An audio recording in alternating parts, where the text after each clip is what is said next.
منگول سلطنت انسانی تاریخ کی سب سے بڑی سلطنت تھی جو کوریا سے لے کر یوکرین اور سائبیریا سے لے کر جنوبی چین تک پھیلی ہوئی تھی۔ 12ویں صدی میں منگول سلطنت کے قیام سے قبل منگول مشرقی ایشیا میں کئی قبیلوں میں بکھرے ہوئے تھے جن کی سربراہی خان کرتے تھے۔ یہ لوگ خانہ بدوش تھے اور بھیڑ بکریوں اور مویشیوں کو چرا کر گزارا کرتے تھے۔ یہ لوگ خیموں میں رہتے تھے اور گرمی اور سردی میں اپنی جگہ تبدیل کرتے رہتے تھے۔ خانہ بدوش عورتوں کے پاس بھی کافی اتھارٹی تھی۔ تجارت، ہجرت اور قبیلے کے رکھ رکھاؤ کی ذمہ داری انہی عورتوں کے سپرد تھی، جبکہ قبیلے کے مرد جنگ کے ماہر ہوا کرتے تھے۔ یہ خانہ بدوش قبیلے اکثر ایک دوسرے سے لڑتے رہتے تھے، مگر یہ سب اس وقت بدل گیا جب تموجن ایک منگول خاندان میں پیدا ہوا۔ اگرچہ کم عمر میں ہی اس کے والد کو زہر دے کر قتل کر دیا گیا تھا، مگر تموجن نے جلد ہی دوسرے قبیلوں کے سرداروں سے فوجی اتحاد بنانا شروع کر دیے، جس سے اس کی طاقت میں اضافہ ہوتا گیا۔ دوسرے خانز کی نسبت اس نے فوجیوں کو میرٹ پر ترقی دی اور مال غنیمت سب میں برابر تقسیم کیا۔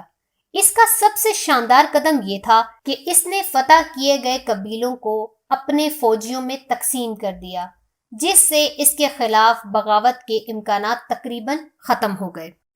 1206 میں تموجن نے خانہ بدوش قبیلوں کو اپنی سرداری کے نیچے اکٹھا کیا اور خود چنگیز خان بن گیا۔ منگول شیع مانی تھے۔ ان کا ماننا تھا کہ قدرت اور ان کے آباء و اجداد کی روحیں اسی دنیا میں ان کے آس پاس آباد ہیں۔ ان کا سب سے بڑا خدا ٹنگیری تھا۔ چنگیز خان کا ماننا تھا کہ ٹنگیری چاہتا ہے کہ میں اس کے نام پر پوری دنیا فتح کروں۔ جب اس نے تمام منگولوں کو اکٹھا کر لیا تو اس کا یہ خواب حقیقت لگنے لگا۔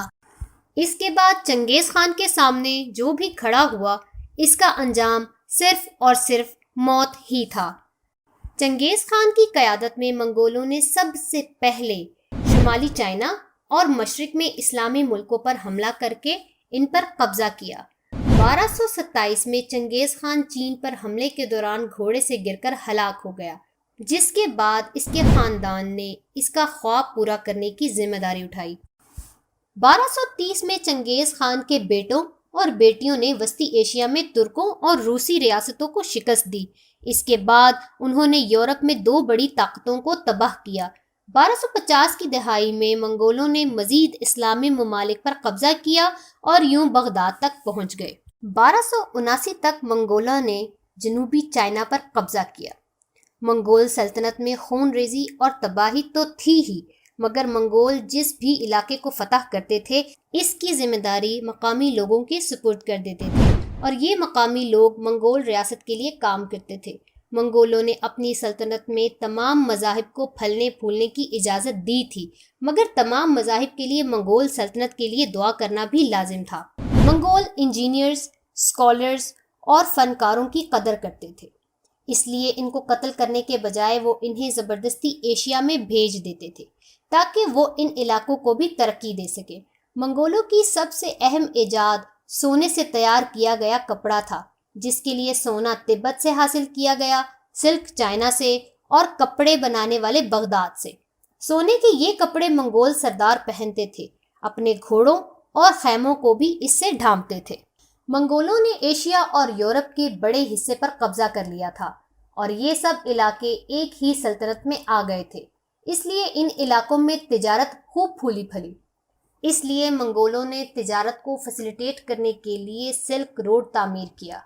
آج کل چائنا اسی سلک روڈ پر اپنا BRI منصوبہ مکمل کر رہا ہے، جس کا ایک اہم حصہ CPEC بھی ہے جو پاکستان میں تعمیر ہو رہا ہے۔